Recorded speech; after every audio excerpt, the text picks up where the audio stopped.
Welcome to one of the most disturbing religious pilgrimages ever documented in American history.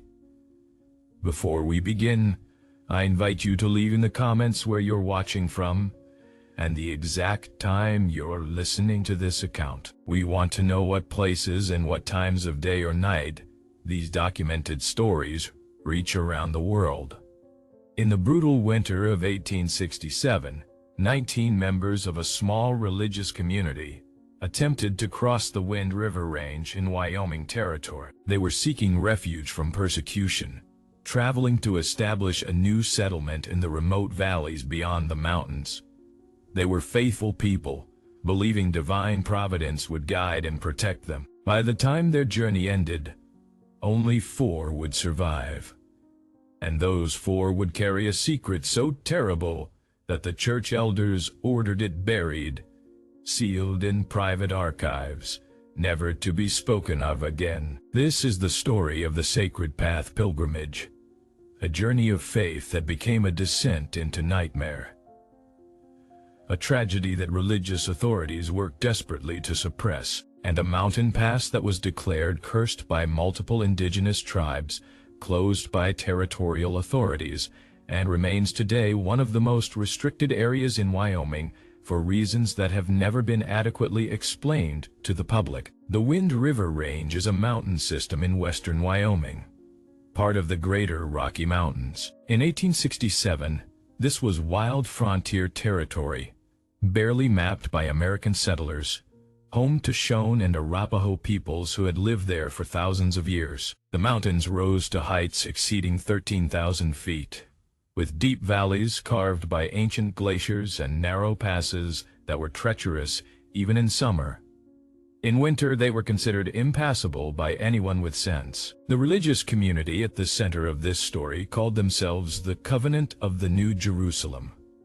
They were a small sect that had broken away from the mainstream Mormon Church in 1863 due to theological disagreements. Led by a charismatic preacher named Reverend Josiah Blackwood, the community had established itself in South Pass City, a mining town in southwestern Wyoming. There they numbered about 40 souls, living communally, supporting themselves through various trades and crafts. By 1867, however, the community faced increasing hostility from other residents of South Pass City. Their unorthodox beliefs and insular nature made them targets of suspicion and harassment. Several incidents of violence against community members convinced Reverend Blackwood that they needed to relocate. He claimed to have received a divine revelation directing them to a valley beyond the Wind River Range, a place of safety where they could practice their faith without interference. The problem was timing. Blackwood insisted they depart immediately in November 1867, despite warnings that winter travel through the mountains was suicidal. He claimed divine protection would see them through. Some community members questioned this decision, but Blackwood's authority within the group was absolute. Those who believed in his visions prepared to follow him into the mountains. According to records preserved in the Wyoming State Archives, the pilgrimage departed South Pass City on November 15, 1867. 19 people made the journey, a mix of families and single adults. The detailed roster, compiled from church records and territorial census documents, lists them as follows. Reverend Josiah Blackwood, age 52, the spiritual leader of the community. His wife, Miriam Blackwood, age 48. Their son, Caleb Blackwood, age 24. Sarah Mitchell, age 34, a widow with 2 children. Thomas Mitchell, age 12, and Emma Mitchell, age 9. Jacob Morrison, age 41, and his wife Ruth Morrison, age 38. Samuel Hart, age 29, unmarried. Rebecca Foster, age 26, unmarried. Elizabeth Grant, age 31, widow. Her children, Daniel Grant, age 14, and Mary Grant, age 10. William Patterson, age 46, and his wife Catherine Patterson. David Sullivan, age 33, unmarried. And Hannah Wallace, age 28, unmarried, 19 faithful believers, convinced that their faith would see them through the impossible, convinced that God would not abandon those who trusted in His protection. They were about to discover how wrong that conviction could be. The group departed with 6 wagons loaded with supplies, tools, and possessions they hoped to use in establishing their new settlement. They had food for 3 months, warm clothing, camping equipment, and weapons for hunting. They were as prepared as possible for a winter mountain crossing. But preparation means little when the fundamental premise of the journey is flawed. The first week of travel proceeded without major incident. They followed established trails south along the foothills, before turning east toward the mountain passes. The weather was cold but clear. Game was scarce but not absent. The group maintained good spirits, singing hymns around evening campfires and reading scripture together. Reverend Blackwood preached nightly about the promised land that awaited them beyond the mountains. According to a diary kept by Sarah Mitchell, one of the eventual survivors, the group's morale began to erode during the second week. On November 24th, they encountered a Shoshone hunting party. The indigenous hunters warned them, through gestures and the few words of English some knew, that the pass they were heading toward was impassable in winter. The Shoshone called it the Path of Empty Spirits, and made it clear through signs that death awaited anyone who attempted winter crossing. Reverend Blackwood dismissed these warnings as the superstitions of heathens. He gathered the community and declared that their faith in the true God provided protection that unbelievers could not understand. The Shoshone hunters watched them continue toward the mountains, shaking their heads. One elder made a gesture that Sarah Mitchell described in her diary as drawing a line across his throat and pointing toward the peaks. The meaning was clear, even if the words were not understood. By November 27, the group had entered the higher elevations. The temperature dropped dramatically. Snow, which had been occasional flurries at lower altitudes, became constant. The wagons struggled on steep, narrow trails. Several times the group had to unload wagons, carry items by hand, and carefully guide the vehicles around dangerous turns or across frozen streams. On November 30th, disaster struck for the first time. One of the wagons carrying crucial supplies overturned while navigating a steep section of trail. The wagon rolled down a slope and broke apart on rocks below. 3 barrels of flour, a significant portion of their preserved meat, and various tools were lost. Worse, the fall killed one of the horses that had been pulling the wagon. This loss was catastrophic. Food supplies were now inadequate for a 3-month winter. The remaining horses would be overworked pulling heavier loads. And the accident had occurred at an altitude where recovery of the lost supplies was impossible. The wreckage lay hundreds of feet below on terrain too dangerous to access. Reverend Blackwood called the group together and led them in prayer. He assured them that this test of faith would be rewarded, that God would provide. Several members of the group, according to Sarah Mitchell's diary, privately expressed doubt, but Blackwood was adamant. They would continue forward. Turning back would be a betrayal of God's plan. December 3rd brought the first death. Emma Mitchell, Sarah Mitchell's 9-year-old daughter, developed a severe fever. They were at approximately 10,000 feet elevation, camped in a narrow valley with limited shelter from the wind. The cold was intense. Dr. William Patterson, who had some medical training, did what he could, but the child grew steadily worse. She died on the evening of December 4th. They buried her in frozen ground, digging with pickaxes and shovels until they had excavated a shallow grave. Reverend Blackwood conducted a service, assuring Sarah Mitchell that her daughter was now with God in paradise. But Sarah, in her diary, wrote, "I have given my child to these mountains. I pray it is not in vain. I pray Reverend's vision is true, but doubt grows in my heart, like cold grows in my bones." December 5th brought a severe blizzard. The group was forced to shelter in place for 3 days. They huddled in their tents, burning precious fuel to maintain small fires, eating sparingly from dwindling supplies. When the storm cleared on December 8th, they found themselves in a transformed landscape. Snow was now waist-deep in most places. The trail they had been following was obliterated. Navigation became guesswork. Reverend Blackwood consulted a crude map and his compass. He declared they were close to the pass summit. One more hard push, perhaps 2 days of travel, and they would cross over into the valley beyond. The valley where, according to his vision, they would find safety and abundance. Progress was agonizingly slow. The remaining horses struggled through deep snow. Several people developed frostbite. David Sullivan lost 2 toes to the cold. They were consuming food faster than planned because the extreme cold increased their caloric needs. Game was non-existent at this altitude in winter. Starvation was becoming a real possibility. December 11th brought them to what Reverend Blackwood declared was the pass summit. They stood at approximately 11,500 feet elevation in a desolate landscape of rock and snow. The wind was relentless, carrying ice crystals that stung exposed skin like needles. Visibility was limited, but Blackwood pointed ahead and proclaimed they had reached the threshold of the promised land. Tomorrow they would begin their descent into the valley beyond. That night, December 11th, marks the point where Sarah Mitchell's diary begins to change tone. Her entries become more disturbed, less focused on practical concerns, and more on psychological and spiritual matters. She writes, "Something is wrong with this place. I cannot explain the feeling, but it grows stronger as we climb higher. It is not just the cold or exhaustion. It is a sense of wrongness, as if we have entered a space where we do not belong.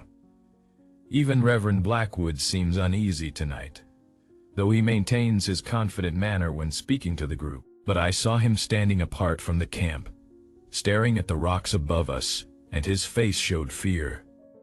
What Sarah Mitchell could not have known was that they had reached an area that indigenous peoples had avoided for generations. The Shoshone and Arapaho both had legends about the high passes of the Wind River Range. They spoke of places where the boundary between the world of the living and the world of spirits was thin, places where travelers could become lost between worlds, places where things that were not quite human might be encountered. The Shoshone had a specific name for the pass the Pilgrims were attempting to cross. They called it Davasunai, which translates approximately as the place where shadows have weight. According to oral histories collected by anthropologists in the early 20th century, the Shoshone believed that certain locations in the high mountains were gateways to the spirit world. These gateways were normally closed, accessible only to shamans with proper knowledge and protection. But sometimes, the gateways would open spontaneously, and unwary travelers might stumble through. The Pilgrims had no knowledge of these beliefs. They had dismissed indigenous warnings as superstition. Now they were about to pay the price for that dismissal. December 12th began with a discovery that unnerved the entire group. When they emerged from their tents at dawn, they found strange marks in the snow around their camp. Tracks, if they could be called that. They were roughly the size and shape of human footprints, but elongated and showing only 4 toes. The stride length was impossibly long, suggesting whatever made them had been moving in great leaping bounds. The track circled the camp completely, as if something had walked around the perimeter examining them while they slept. Reverend Blackwood declared the tracks must be from some mountain animal, though he could not identify what animal. Jacob Morrison, who had hunting experience, stated flatly that he knew of no creature that left such marks. The group packed up quickly and resumed their journey, eager to put distance between themselves and the disturbing tracks. They had traveled less than a mile when they made another unsettling discovery. A cairn, a stack of rocks clearly arranged by human hands, stood beside what remained of the trail. The cairn was about 4 feet tall and constructed from flat stones, carefully balanced. Carved into the top stone was a symbol, a circle with 3 lines radiating from its center. None of the Pilgrims recognized the symbol, More disturbing than the cairn itself was its location. According to their maps and their sense of direction, they were in an area that had never been settled by Europeans. The indigenous tribes did not build this type of stone cairn. So who had constructed it? And more importantly, when? The stones showed no sign of weathering or lichen growth. The cairn appeared to be recent, perhaps days or weeks old. But who would be building cairns in these mountains in winter? They continued past the cairn. Within another quarter-mile they found a second cairn, nearly identical to the first. Then a third. Then a fourth. The cairns appeared at regular intervals, roughly 500 feet apart, marking a path that led deeper into a narrow valley between towering rock walls. Reverend Blackwood interpreted this as a sign. God was providing them a marked path through the wilderness. The cairns would guide them to their destination. Several members of the group were less certain. Samuel Hart pointed out that the cairns led in a direction that did not match their intended route. William Patterson noted that the narrow valley ahead looked like a dangerous place to be caught if weather worsened, but Blackwood overruled these concerns. The cairns were divine guidance. They would follow where providence led. They entered the narrow valley. Sarah Mitchell describes it in her diary. The valley walls rise sheer on both sides, perhaps 200 feet of dark rock. The floor is flat and snow-covered. The cairns continue ahead, each one visible from the previous. The wind has died completely. It is eerily quiet. No bird calls. No sound but our footsteps and the creak of wagon wheels. I feel watched, though I see nothing. They followed the cairns deeper into the valley. After approximately 2 miles, the valley opened into a wider space, a natural amphitheater with rock walls on 3 sides, and a frozen lake at the center. Here the cairns ended. At the lake's edge stood a structure that stopped the entire group in their tracks. It was not a natural formation.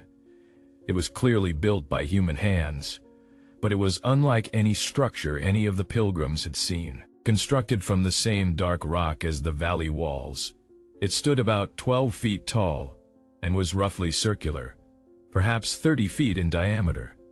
The walls were intact, showing skilled stonework with no mortar, each stone cut and fitted precisely. There was no roof, just the circular wall open to the sky. A single doorway, no more than 4 feet high, was the only opening.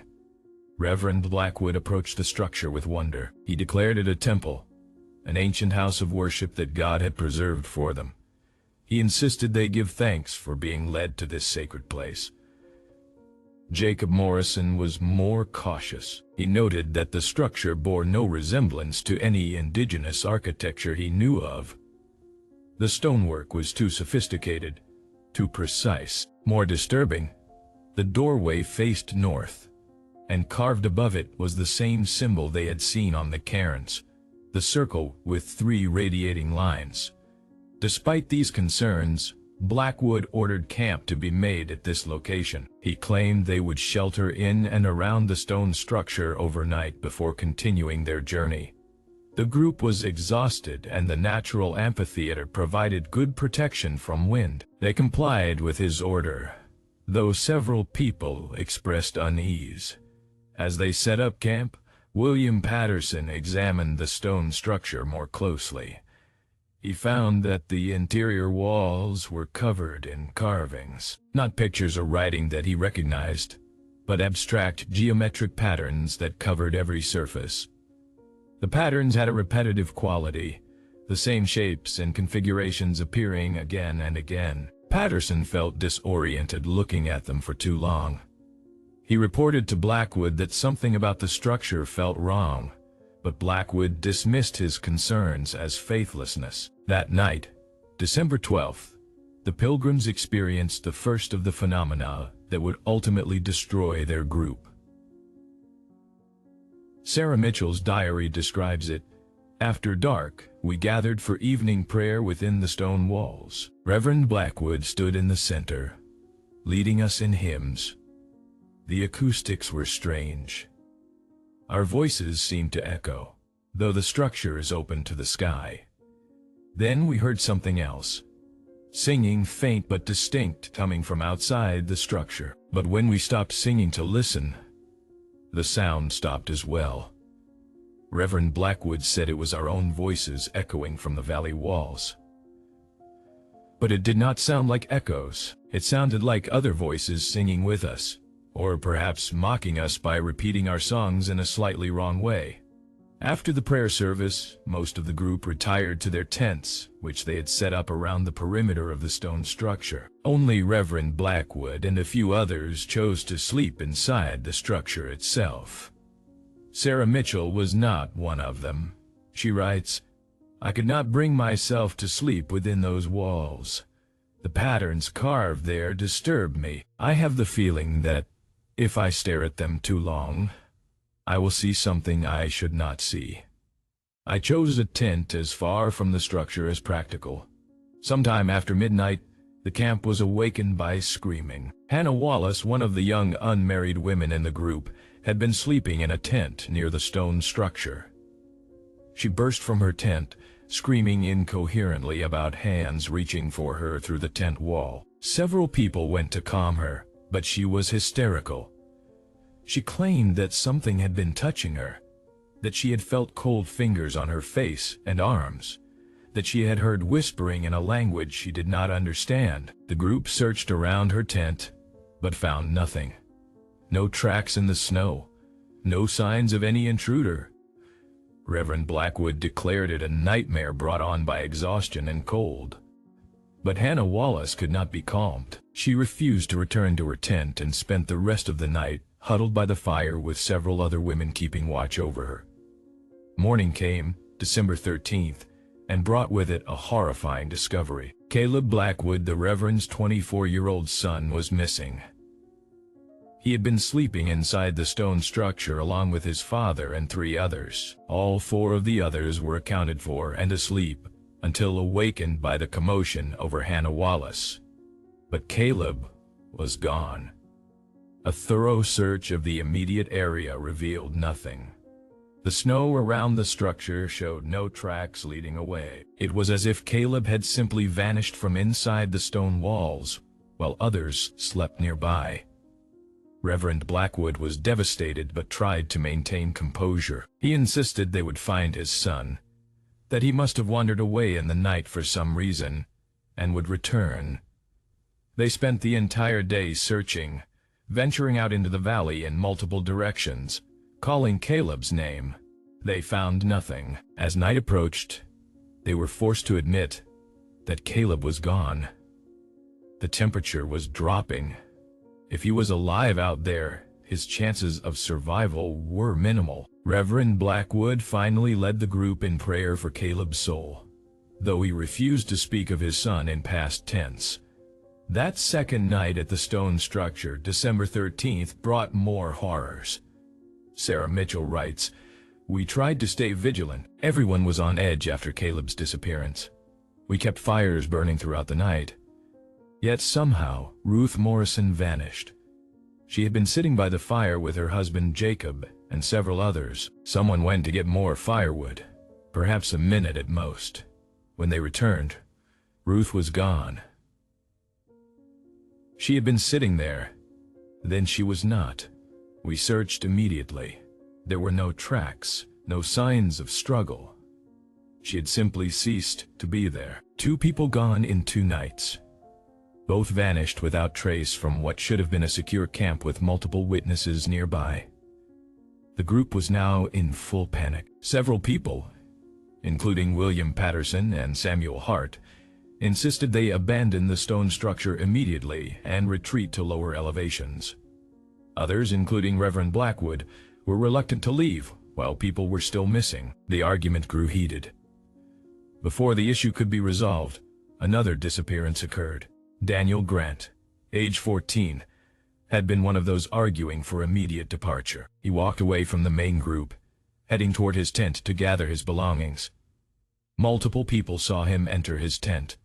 When his mother, Elizabeth Grant, followed him a moment later to help pack, the tent was empty. Daniel was gone. His mother screamed. The group rushed over. The tent showed no signs of disturbance. Daniel Grant's pack and belongings were still there, but Daniel himself had vanished in the few seconds between being seen entering the tent and his mother following him inside. This was the breaking point. The group made the decision to flee immediately, even in darkness. They abandoned most of their possessions, keeping only what they could carry. They left the wagons, the remaining horses, the majority of their supplies.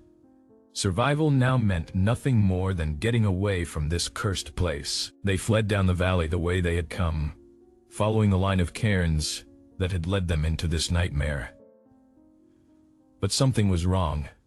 Sarah Mitchell describes it. We ran through the darkness, using lanterns to light our way, but the cairns that should have marked our path were gone. Not knocked over. Simply absent, as if they had never existed. We were lost in the dark in a valley we had entered just hours before. Nothing looked the same. The group wandered through the night, trying to find their way back to the main pass. People began seeing things at the edges of their lantern light. Figures that moved in ways that were not quite human, shapes that seemed to fade in and out of visibility. Sounds echoed around them, footsteps, voices calling names, laughter that had no source.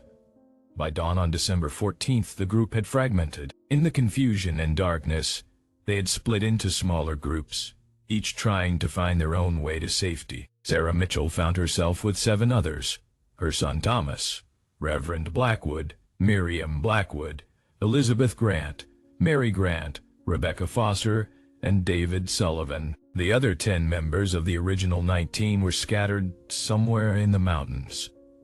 This smaller group continued trying to descend. The terrain made no sense. Valleys that should have led downward seemed to circle back on themselves. The sun, when visible through clouds, appeared to be in the wrong part of the sky. Time itself seemed distorted. Hours passed that felt like minutes, or minutes dragged like hours. On December 15th, they found William Patterson. He was sitting in the snow, staring at nothing, unresponsive to their calls. When they reached him, they found he was dead, frozen solid. But his position was wrong. He sat upright, his eyes open, his face showing an expression of complete terror. And carved into the snow around him was the symbol from the cairns, the circle with 3 radiating lines, drawn over and over in a spiral pattern. The group fled from this scene. Later that same day, they found Catherine Patterson and Anna Patterson, William's wife and daughter, both dead, frozen in similar positions, both surrounded by the spiral pattern of symbols carved in the snow. The group was now 5. Sarah Mitchell, Thomas Mitchell, Reverend Blackwood, Miriam Blackwood, and Rebecca Foster. Reverend Blackwood had stopped speaking by this point. He walked mechanically following the others, but his eyes were vacant. He no longer preached or prayed. He had seen his son vanish. He had led his flock into destruction. His faith had shattered completely. On December 16th, they found their way blocked by a cliff face they were certain had not been there before. The mountains themselves seemed to have shifted, rearranged. They were trapped in a landscape that made no geographical sense. Miriam Blackwood, the Reverend's wife, began to laugh. It started as a quiet giggle, but grew into hysterical laughter that she could not control. She laughed until she collapsed. She never regained consciousness. She died there in the snow, still with that terrible laughter frozen on her face. 4 remained: Sarah Mitchell, Thomas Mitchell, Reverend Blackwood, and Rebecca Foster. They continued wandering, now with no goal but movement. To stop was to die. To sit down was to never stand again. They walked through landscapes of rock and snow that should not exist at these latitudes, through temperatures that should have killed them, sustained only by desperate momentum. On December 18th, they emerged from the mountains, not where they expected, not even close. They found themselves near Fort Bridger in southwestern Wyoming, more than 100 miles from where they should have been based on their route. They had crossed that distance in less than 2 weeks through winter mountains with no supplies and no clear sense of direction. The 4 survivors could not explain how. Fort Bridger was a military outpost and trading center. The soldiers and civilians there were shocked by the condition of the 4 people who stumbled into the fort. They were frostbitten, malnourished, and in a state of psychological collapse. The fort physician treated their physical injuries but could do nothing for their mental state. When military officers questioned them about what had happened, the survivors could provide only fragmented, incoherent accounts. Sarah Mitchell was the most lucid, but even her testimony made little sense. She spoke of a stone structure that should not exist, of cairns that appeared and disappeared, of people vanishing from secured tents, of a landscape that changed and trapped them. The officers listened politely but concluded these were the delusions of people who had endured extreme hardship and cold. A search party was organized and dispatched on December 22nd to look for the other 15 members of the pilgrimage. The party was led by an experienced Army scout named Martin Hendricks. They followed the approximate route the Pilgrims had taken, searching the Wind River passes for any sign of the missing people. The search continued for 2 weeks, extending into January 1868. The search party found nothing.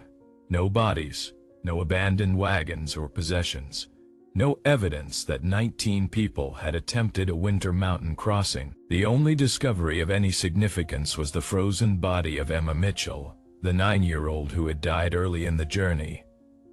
She was buried where she had been found, with a marker noting her name and approximate date of death. The search party also reported experiencing strange phenomena in the high passes. Hendricks noted in his official report that several men complained of feeling watched, of hearing sounds with no apparent source, and of experiencing severe disorientation in certain valleys. One soldier reportedly saw what he described as impossible structures visible only from certain angles, stone formations that looked artificial but could not be approached directly. When the search party tried to navigate toward these structures, they found themselves somehow always turned around and heading away from them. Hendricks concluded his report by stating that 15 members of the pilgrimage must have perished in the mountains, their bodies buried by snow or lost in crevices. He recommended against further search operations, citing the dangerous conditions and the low probability of finding survivors after so much time.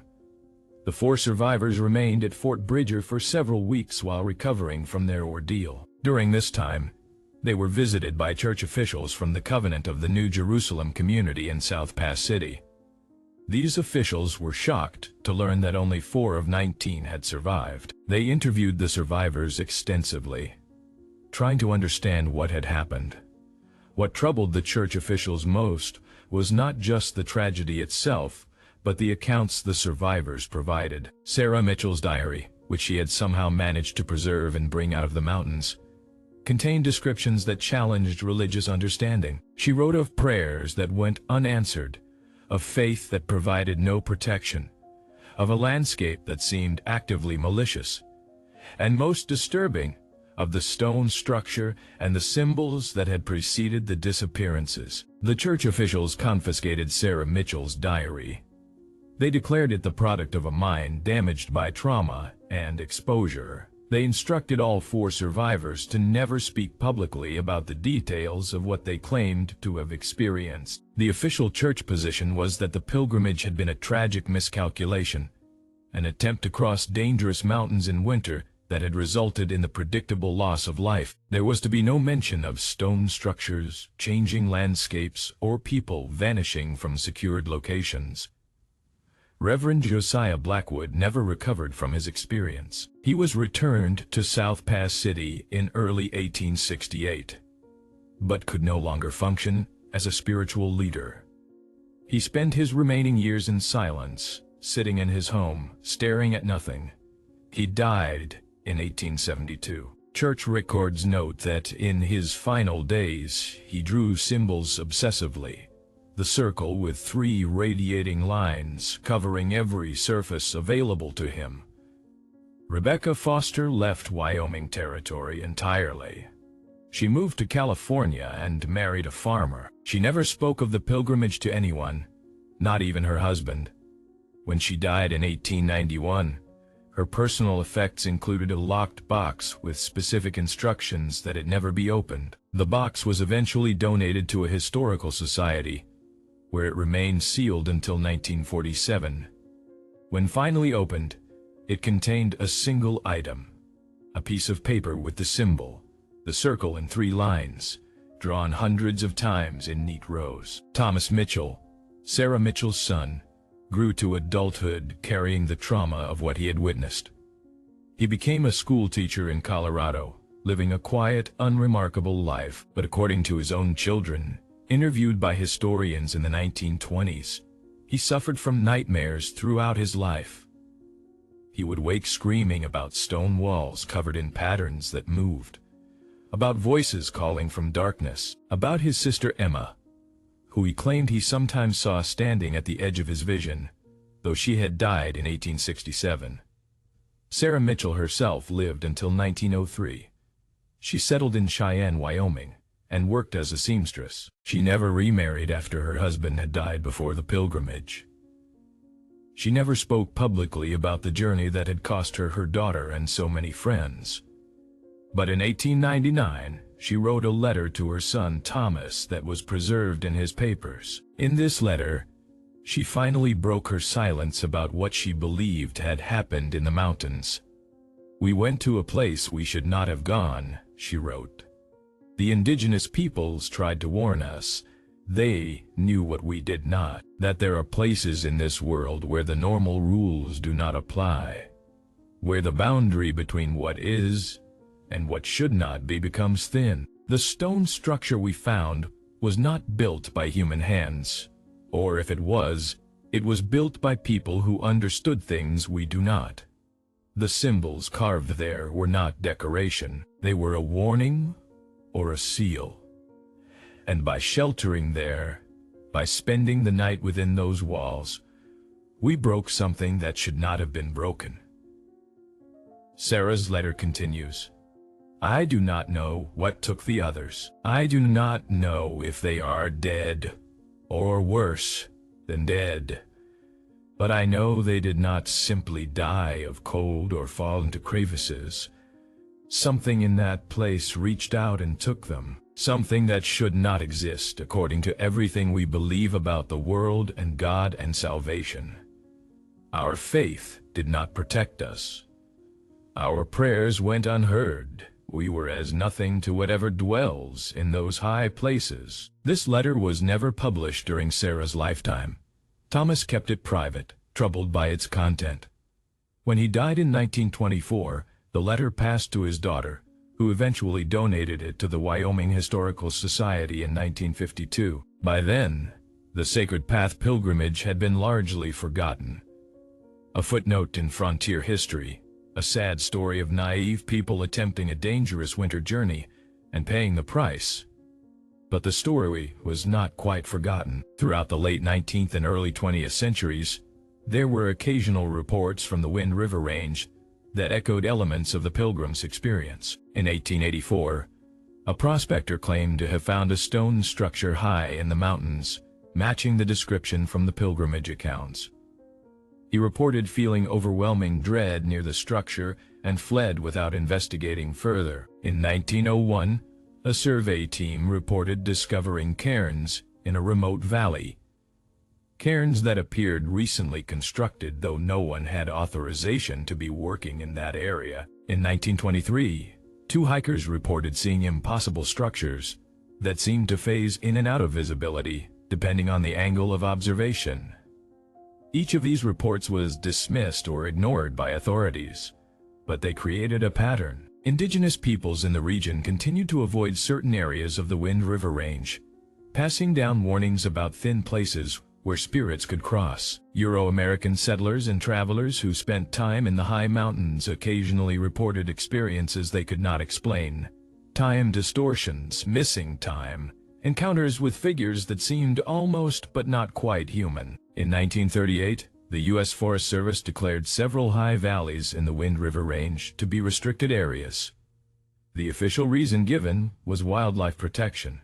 Certain rare species needed undisturbed habitat, but rangers who worked in the region told different stories in private. They spoke of areas where navigation became impossible, where compasses spun uselessly, where the landscape seemed to change between visits. They spoke of stone structures that appeared on no maps but could sometimes be glimpsed from certain vantage points. And they spoke of disappearances, modern hikers and climbers who had vanished in the same general area where the 1867 pilgrimage had come to grief. These stories were never official. They were shared in ranger stations over coffee, passed from old hands to new recruits as warnings disguised as tall tales. But the restricted areas remained restricted. Access required special permits that were rarely granted. The few researchers who did obtain permission to study the restricted zones reported unusual phenomena, magnetic anomalies, acoustic effects that had no apparent natural cause, and a persistent feeling of wrongness that affected their teams psychologically. In 1967, exactly 100 years after the Sacred Path pilgrimage, a group of historians organized a commemoration. They placed a memorial plaque in South Pass City listing the names of the 19 pilgrims and noting their attempt to establish a new community beyond the mountains. The ceremony was small, attended mostly by local history buffs and a few descendants of the survivors. At this ceremony, a woman named Eleanor Foster, great-granddaughter of survivor Rebecca Foster, presented a letter she had found among her great-grandmother's effects. The letter, written by Rebecca shortly before her death in 1891, contained a warning. "Tell my descendants never to seek the stone structure. Tell them never to follow cairns that appear where no one should be building. Tell them that some passages through the mountains are not safe, not because of natural hazards, but because they lead to places that exist between spaces, thin places, where what should not be can reach through and take what it will. Our faith did not protect us. Our God did not hear our prayers in that place.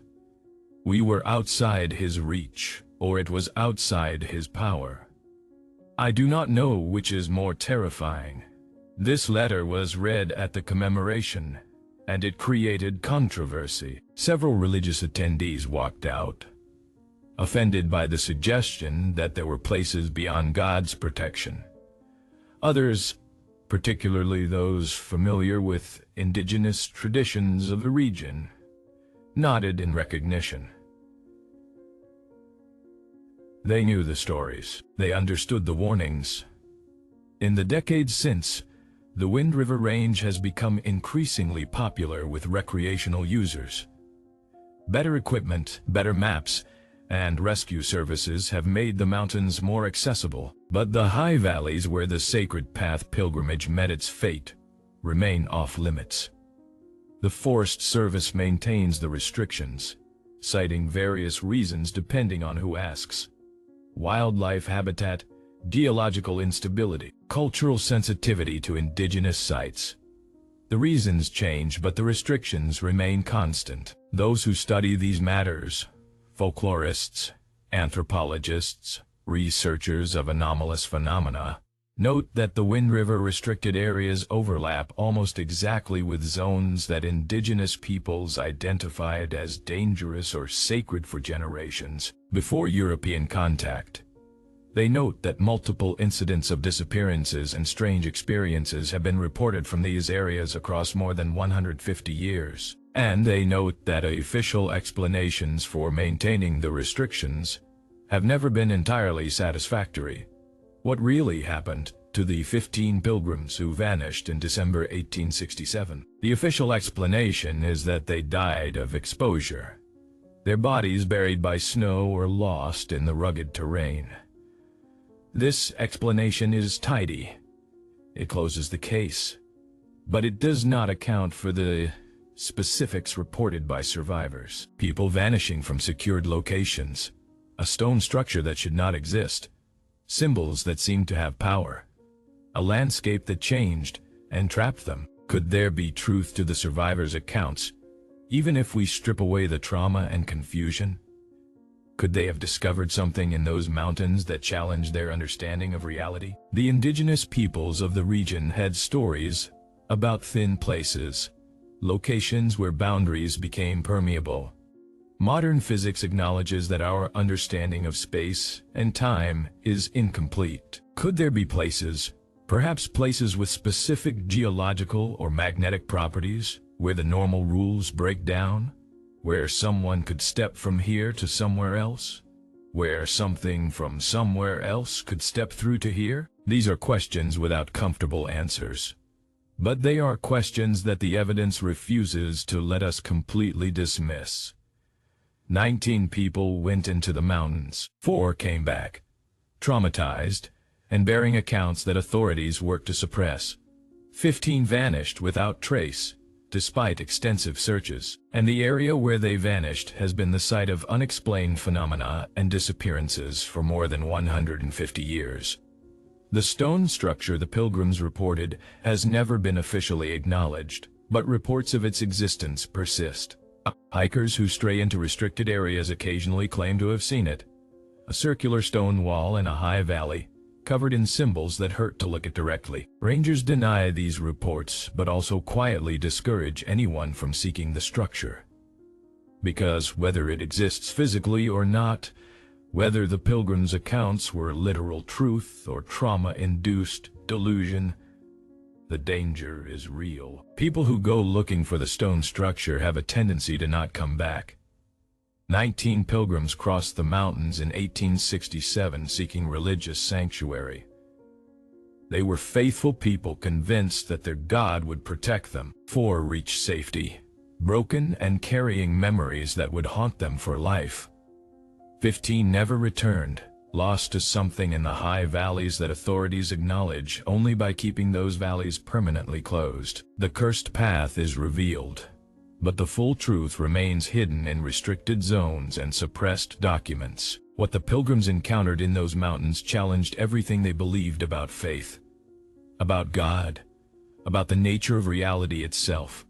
And perhaps that is why their story has been so thoroughly buried, because some truths are too disturbing to acknowledge.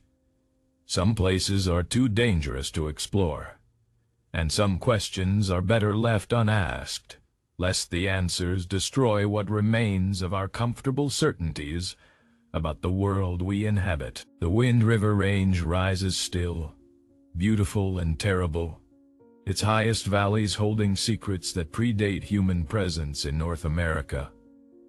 The stone structure waits if it exists.